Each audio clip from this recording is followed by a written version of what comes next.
Hi everyone, today I'll be demonstrating my final presentation for my Leadership Scholars class. So, this was a group project by me and two of my other friends, and we chose the topic based on electronic circuits. Our project was called Circuit on Wheels, and I will quickly run you through our whole project right now. So we started by giving everyone a worksheet which outlined all of our details that we were going to do, as well as we had write up on basic electronic circuits, which I will go through right now. First, we spoke about the components of an electric circuit. We started with talking about a battery. A battery is basically a circuit. A battery is basically a part of a circuit which powers everything. When you connect it in a circuit, electrons flow throughout the circuit, which allow stuff such as an LED to get power. And we had given everyone a write up which demonstrated a proper photo of the battery, as well as had a lot of theory on how it actually works in detail. Secondly, we spoke about motors. So, what is a motor? In simple words, it is just something that converts electrical energy into mechanical energy. It is something that can be used to generate physical motion. So, it is usually used in either like wheels or a fan or something. And as you can see in our car, we have a motor attached right there, and that is used to turn these wheels. It works on the field of it works on the theory of like magnetism, and we have that outlined over here in our document. And then we spoke about basic components of an electric circuit, such as wires. As you can see, even on our project, we have we have a wire we have wires that connect the parts to the breadboard. And so wires are basically a medium of connecting different parts of a circuit together. It is what allows electricity to flow through it. It is usually made up of a conductor such as copper, and it is surrounded by insulation so that you don't get electrocuted when you actually use the circuit and when current is flowing through the circuit. Next, we spoke about what a resistor is. Like I said, everything we have was mentioned on our worksheet so that our students could constantly refer to it. A resistor is basically like an electrical gatekeeper. So if you're making a circuit and you don't want a lot of current to pass through the circuit, you can put a resistor which basically lowers the value of current in the circuit and allows for lesser current to flow, keeping all your components safe. And then we spoke about a potentiometer, which is basically a fancy resistor.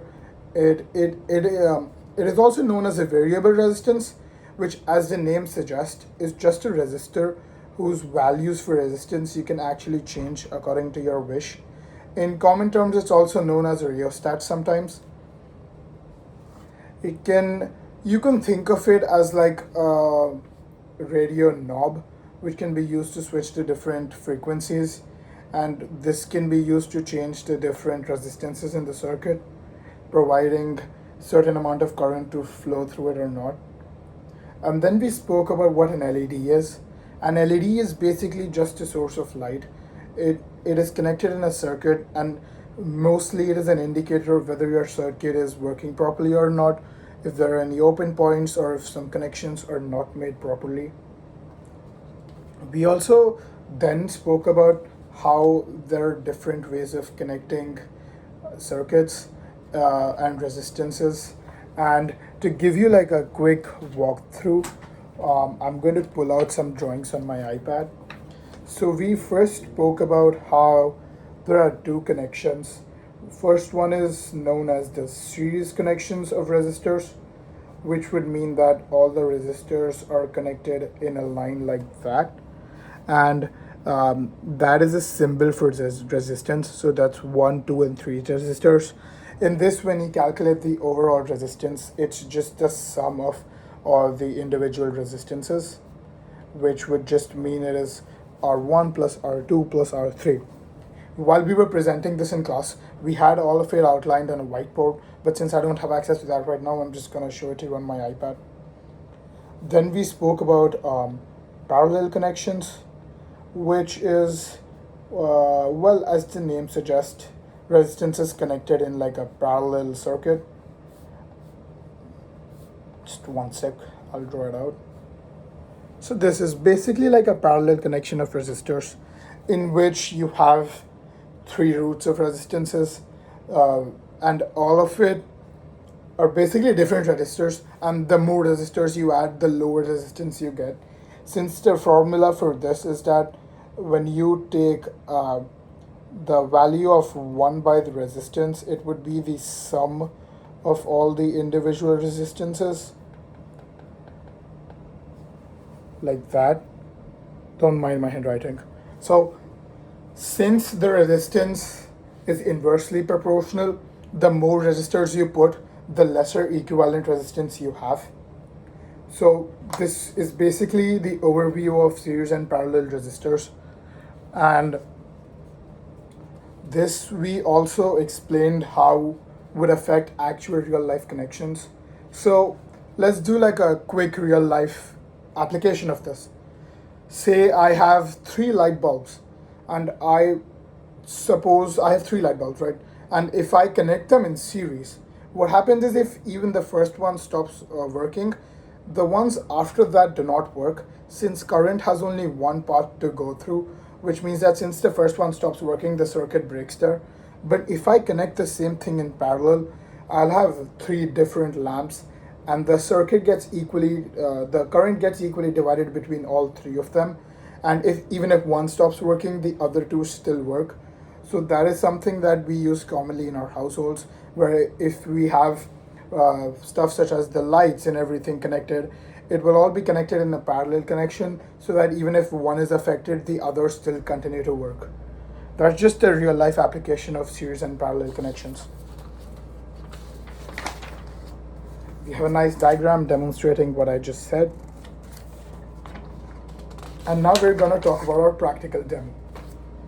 So everything that we've learned till now has been building towards this one thing, which is our main project called Circuit on Wheels.